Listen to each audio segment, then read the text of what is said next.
وما أرسلناك إلا رحمة للعالمين. Bismillahirrahmanirrahim. Assalamualaikum warahmatullahi wabarakatuh. Alhamdulillah wassallallahu ala wa la quwwata illa billah. Shalatu wassalamu ala Rasulillah wa ala alihi wa wala. Alhamdulillah, bersyukur kehadirat Allah Subhanahu wa taala yang masih kita sehingga kita bisa bertemu lagi pada majelis kita di malam hari ini, yaitu melanjutkan perjuangan kita membahas kitab fikih bulan Syawal. Jadi karena sudah berganti ke Syawal, maka kita membahas bulan Syawal. Kita sudah sampai di kitab yang ketiga, insya Allah kita akan sampai kitab yang keempat. Maka di kitab yang ketiga ini, yaitu fikih bulan Syawal, kita sudah sampai di halaman 41 dengan judul bab fidyah puasa. Jadi karena ini temanya masih Syawal, jadi masih nyambung-nyambung Ramadan. Nah, kemarin tadi pagi kita ngomongin kodok dan seterusnya.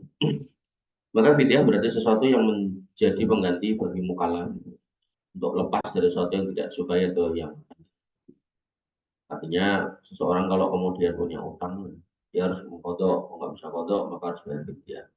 Allah Ta'ala berfirman pada Quran Surat Al-Baqarah ayat 184, Ayyam ma'dudat wa man kana minkum maridun aw ala safarin fa'iddatun min ayyam. Ada sejumlah hari tertentu untuk puasa itu, maka barang siapa di antara kamu yang sakit dan dalam perjalanan, lalu kemudian berbuka, maka wajib mengganti pada hari yang ditinggalkan pada hari yang lain. Wa 'alal ladzina yutiquna fidyatun ta'amu miskin, dan orang-orang yang berat untuk menjalankan puasa, artinya suruh kodok pun juga nggak bisa, maka dia harus bayar fidyah. Waman tatawwa'a khairan fa huwa khairul lah. Barang siapa yang dengan kerelaan hati mengerjakan kewajiban, maka itulah lebih baik baginya. Artinya di sini ditekankan bahwasanya ketika kita beribadah, maka kita diminta untuk benar-benar ikhlas lillahi ta'ala. Wa antasumu khairul lakum, dan puasa itu lebih baik daripada fidyah kuntum ta'ala. Allah Ta'ala alam. Kemudian fidyah di dalam Islam awal pensyariatannya, Allah Ta'ala berfirman, wa 'alal ladzina yutiquna fidyatun ta'amu miskin. Dan wajib bagi orang yang berat menjalankannya, ya, jika mereka tidak puasa maka bayar fidyah, itu merupakan orang miskin. Ayat di atas maksudnya, yaitu siapa yang kemudian ya, berat menjalani puasa, ia bisa menunaikan fidyah untuk mengganti puasanya. Sekali puasa diganti dengan memberi makan orang miskin. Ini berlaku tiap hari dan ia memberi makan pagi atau sore. Sehari sekali aja. Lalu disebutkan selanjutnya, faman tatawwa'a khairan fa huwa khairun. Barang siapa yang dengan rela hati mengerjakan kebajikan, maksudnya siapa yang kemudian mau menambah fidyah sesuai dengan kadar wajibnya, nah, selain puasa yang dilakukan, atau berpuasa ditambah dengan mengeluarkan sedekah, maka tambahan ini baik untuknya dan mendapatkan pahala. Jadi ibaratnya gini, ketika kita fidyah itu kemudian ngasih apa namanya beras makanan yang mentah gitu, itu boleh gitu. Tapi kalau kemudian ditambahin duit buat beli lauk-lauknya, ya tambah baik lagi. Jadi Islam menekankan untuk kita ketika bersedekah itu kita memberikan yang terbaik gitu. Jadi nggak cuman apa namanya seadanya gitu. Namun yang memilih puasa karena mampu, maka itu lebih baik, karena memang hakikatnya puasa itu didahulukan dari fidyah. Dan bayar fidyah karena dalam puasa terdapat keutamaan dan manfaat yang besar. Artinya puasa itu lebih baik daripada fidyah karena ada keutamaan besar. Maka milih puasa bagi yang mampu dan fidyah ini terjadi pada awal Islam, tapi sudah dihapus di Nasr. Di zaman dulu tuh orang boleh milih mau puasa atau fidyah, nggak mau puasa ya bayar fidyah. Tapi kalau kemudian sekarang itu aturan sudah dihapus berdasarkan hadis dari Salamah bin Al-Aqwa radhiyallahu anhu. Ia berkata, lamma nazalat wa 'alal ladzina yutiquna fidyatun ta'amu miskin, ketika turun ayat itu. Arati yuftira wa yaftadiyah hatta nazalat ayat allati ba'daha manasakhat manasakhat. Maka dulu itu ada opsi mau puasa atau mau fidyah, tapi kemudian dihapus atau akan masuk. Saya Asadi rahimahullah dalam kitab tafsir mengatakan bahwa inilah yang terjadi di awal diwajibkan puasa. Di awal diwajibkannya puasa itu masih berat, di arah Tuhan panas maka berat. Tatkala itu diberikan kemudahan yakni bagi yang berat menjalankan puasa, maka ia bisa milih antara puasa atau membayar fidyah, yaitu memberikan makan satu orang muslim setiap kali tidak berpuasa. Namun puasa itu tetap dinilai lebih baik dalam ayat disebutkan wa antasumu khairul lakum. Ibnu Katsir rahimahullah berkata, di awal diwajibkannya puasa, orang yang sehat dan menetap tidak sabar yang berat menjalankan puasa kala itu, maka ia boleh milih Di zaman dulu pun orang yang nggak safar tuh boleh milih puasa apa enggak. Nah, jika mau ya boleh puasa, jika ia mau ia boleh membayar fidyah, yaitu memberikan makan setiap hari pada satu orang miskin. Namun jika ia memberi makan lebih dari satu orang miskin itu baik. Adapun jika ia milih untuk puasa itu lebih baik. Ini yang menjadi pendapat Ibnu Mas'ud, Ibnu Abbas, Mujahid, Tawus, dan Muqatil Ibn Hayyan. Kemudian fidyah dihapus lalu diberlakukan hanya pada yang sudah tua renta. Para ulama Hanafiyah, Syafi'iyah, Hanabilah sepakat bahwa fidyah dalam puasa dikenakan pada orang yang tidak mampu menunaikan qada puasa secara permanen. Jadi ketika dia nggak puasa pas Ramadan, Syawalnya ya nggak bisa, dan seterusnya juga nggak bisa karena udah tua ya, maka kemudian karena permanen dia nggak bisa mengkodok, maka opsinya adalah fidyah. Nah, di situ adalah berlaku untuk orang yang tua renta serta orang sakit yang sakitnya nggak kunjung sembuh. Nah, tapi kalau musafir yang sehat ya itu begitu sampai dia bisa kemudian melaksanakan puasa, melaksanakan kodoknya. Nah, sebagaimana firman Allah Subhanahu wa taala, walal ladzina yutiquna fidyatun ta'amul miskin. Jadi ketika ada rasa berat dalam puasa, dia boleh nggak puasa, tapi ya di situ bisa diganti dengan fidyah. Nah, yutiqunahu di sini adalah mereka yang memang nggak bisa sembuh, gitu. Ya, jadi orang tua renta, orang sakit yang menaun. Ibnu Abbas radhiyallahu anhuma mengatakan, wasaikhul kabir wal maratul kabiroh, itu adalah buat kakek-kakek dan nenek-nenek udah tua, la yastati'ani ayyasuma, nggak bisa untuk puasa. Fal yut'imani, maka nakul yaumin miskinan. Maka dia harus memberikan makan setiap hari kepada orang miskin. Nah, jenis dan kadarnya fidyah, ulama Malikiyah dan Syafi'iyah berpendapat bahwa kadar fidyah adalah satu mud. Satu mud itu seperempat sok. Ini yang dipilih oleh Tawus, Sa'id bin Jubair, At-Tusi, Al-Thawri, Al-Auza'i. Sedangkan ulama Hanafiyah, ya, berpendapat bahwa kadar fidyah wajib adalah satu sok kurma, satu sok sa'ir, atau setengah sok hintoh, biji gandum. Ini dikeluarkan masing-masing untuk satu hari puasa yang ditinggalkan dan nantinya diberikan makan untuk orang miskin. Ulama Hanabilah menyatakan fidyah yang wajib adalah satu mud bur dan setengah sok kurma dan gandum. Jadi di sini aja ulama udah berbeda pendapat tentang jumlahnya. Beberapa ulama belakangan seperti Syekh bin Baz, Syekh Shalih Utsaimin, kemudian Majelis Fatwa Saudi Arabia mengatakan ukuran fidyah adalah setengah sok. Jadi ada yang satu mud itu seperempat sok, ada yang satu sok, ada yang setengah sok. Nah, ulama-ulama Saudi ya, itu setengah sok. Setengah sok itu berarti kalau satu sok itu 3 kilo, berarti 1,5 kilo. Nah, dan makanannya makanan pokok di masing-masing negara. Nah, ukuran satu sok sama dengan 4 mud. Satu sok adalah ukuran zakat, yaitu 2,5 kilo. Kalau kemarin kita pernah bahas ya, biar digenapkan atau dibulatkan ya, itu 3 kilo lah. Maka setengahnya adalah 1,5. Satu mud berarti 6 sampai 7 on kalau menggunakan hitungan 2,5 kilo. Itu kalau pakai satu mud gitu. Tapi kalau setengahnya ya berarti 1,5 kilo. Yang lebih tepat dalam masalah ini adalah dikembalikan kepada uruf kebiasaan yang lazim, maka dianggap telah sah membayar zakat, membayar fidyah jika telah memberikan makan satu orang miskin untuk satu hari yang ditinggalkan. Nah, ini lebih menarik nih, gitu. Jadi kalau emang nggak mau dengan yang mentah, maka paling gampang kita puasa, utang puasa berapa lama nih? Misal utang puasa 30 hari. Ya udah bikin bungkusan nasi Padang lah gitu, yang gampang ya, 30 bungkus. Ya udah bagikan ke orang miskin 30 bungkus. Kemudian Syekh Abdul Aziz At-Tharifi berkata, para salaf tidak ada satupun yang menafikan anggapan cukup dalam fidyah. Seandainya fidyah dalam satu mud bisa mengenyangkan orang lapar, maka itu boleh. Kata fidyah sendiri tidak ditetapkan oleh Rasulullah SAW, maka yang jadi patokan adalah kebiasaan yang berlaku di masyarakat. Makanan yang dikeluarkan adalah yang sifatnya pertengahan yang biasa dimakan oleh keluarga. Sebagaimana ayat yang membicarakan tentang kafarah sumpah, wa min awsati ma tut'imuna ahlikum. Yaitu makanan yang biasa kamu berikan kepada keluargamu. Jadi apa yang kita makan ya? Jadi kalau kita makannya satu porsi 25.000 ya sudah 25.000 kali 30. Dan fidyah tidak boleh diganti uang. Jadi langsung dibentukkan makanan. 25.000 kali 30 belikan nasi padang, kemudian cari orangnya. Syekh Soleh bin Fauzan bin Abdillah Al-Fauzan, Syekh Soleh Al-Fauzan, hafizahullah, beliau masih hidup, dalam fatwanya mengatakan mengeluarkan fidyah tidak bisa diganti dengan uang. Fidyah hanya boleh dengan menyerahkan makanan yang menjadi bahan pokok tidak disebut. Kadarnya adalah setengah sok dari makanan pokok yang ada yang dikeluarkan dari setiap hari yang ditinggalkan. Sekiranya setengah sok itu kira-kira ya 1,5 kilo. Jadi tetap harus menyerahkan berupa makanan sebagaimana ukuran yang kamu sebut. Sehingga sama sekali tidak boleh dengan uang, karena Allah Ta'ala berfirman membayar fidyah dengan memberikan makan pada orang miskin. Ya. Ada kata-kata memberi makan. Dalam ayat ini jelas memerintahkan dengan makanan. Artinya kalaupun bentuknya uang maka dibelikan makanan. Kemudian cara pembayaran fidyah pertama memasak dan buat makanan, kemudian mengundang orang miskin. Ini bisa. Oh, berapa hari nggak puasa? 30 hari. Ya udah bikin makanan buat 30 orang.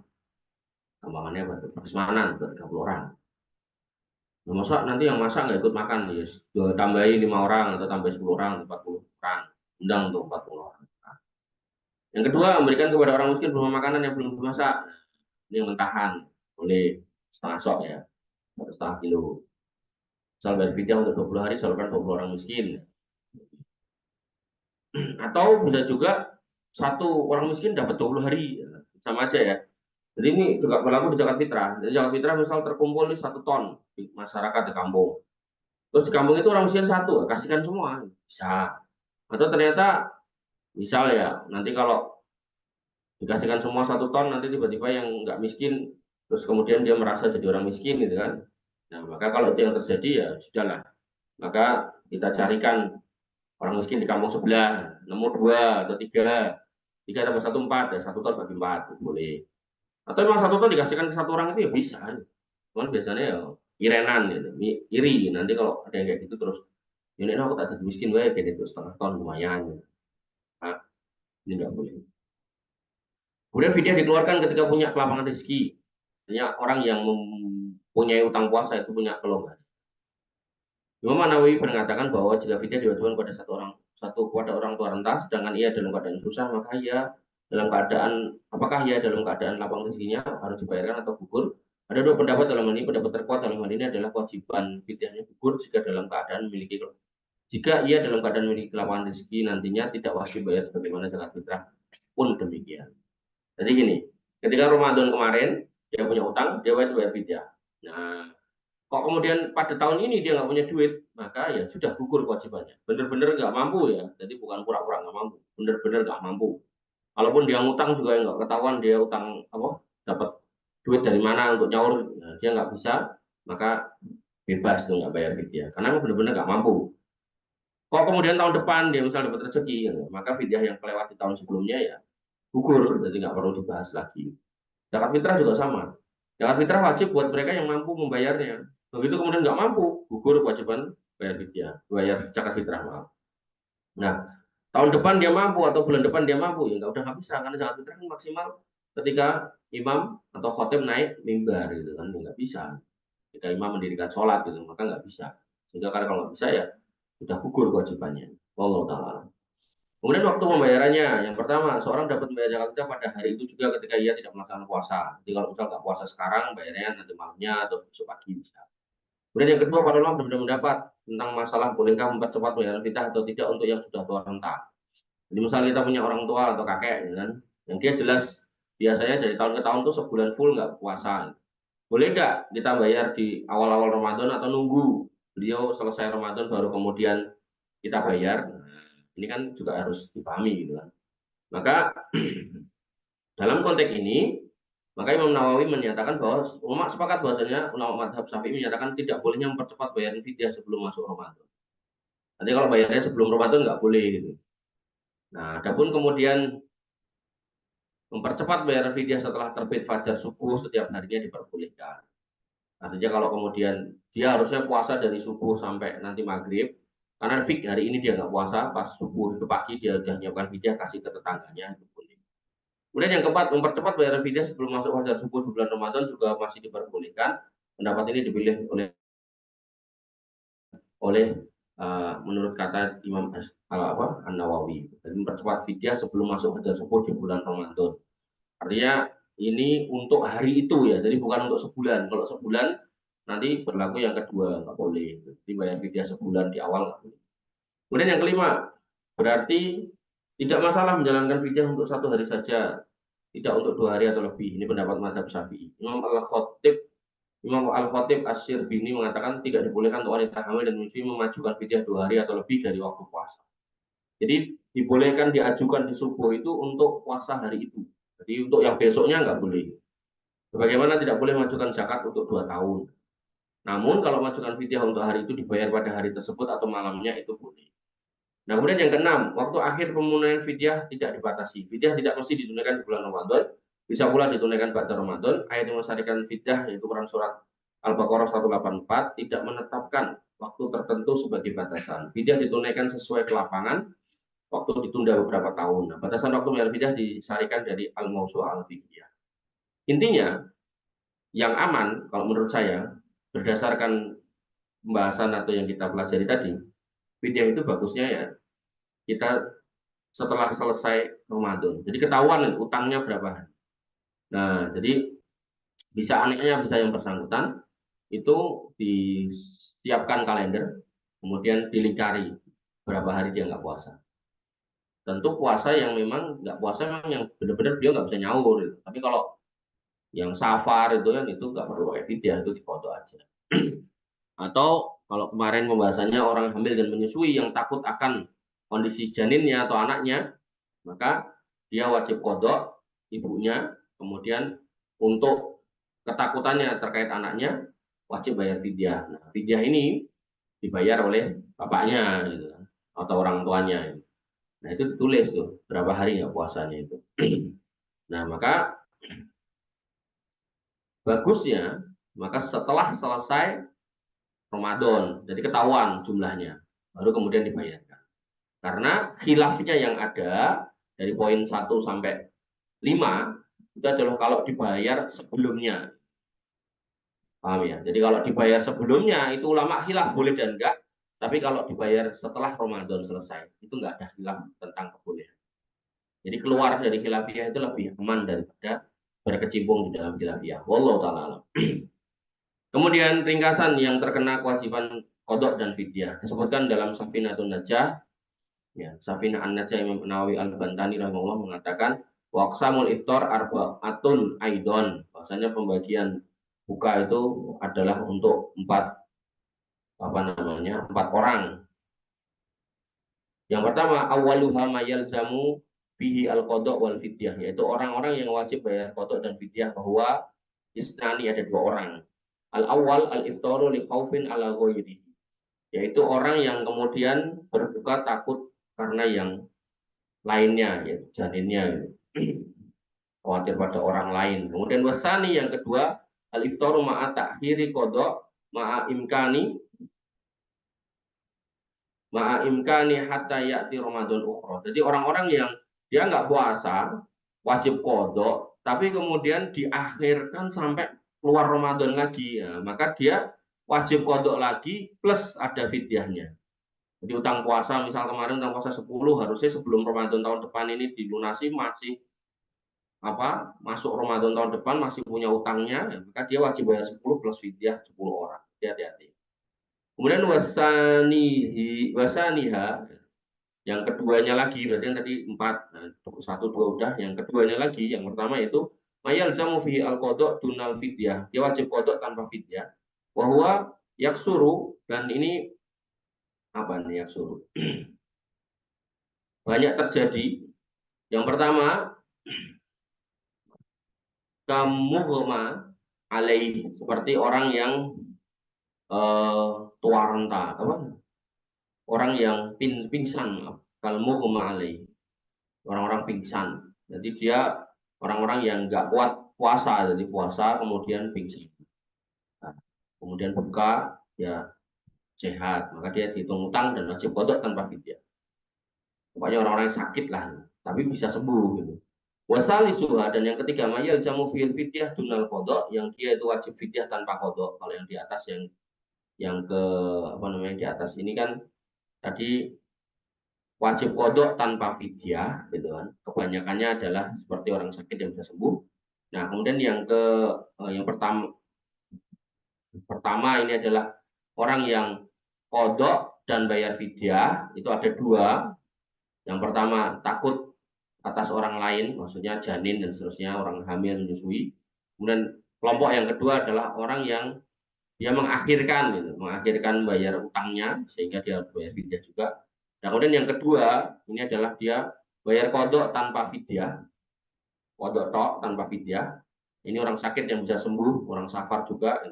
Yang ketiga, mayalzamu fi'il fidyah dunal qada, wajib bayar fidyah tanpa qada, wa huwa syekhun kabirun. Jadi mbah-mbah yang dia nggak bisa puasa, nggak sembuh. Kayak kakek saya kemarin habis puasa malah apa namanya asam lambung atau apalah ini, sampai diare akut. Warabiuha yang keempatnya lawala wa huwa al majnun. Jadi dia nggak wajib qada, ya nggak wajib fidyah. Siapa? Orang gila.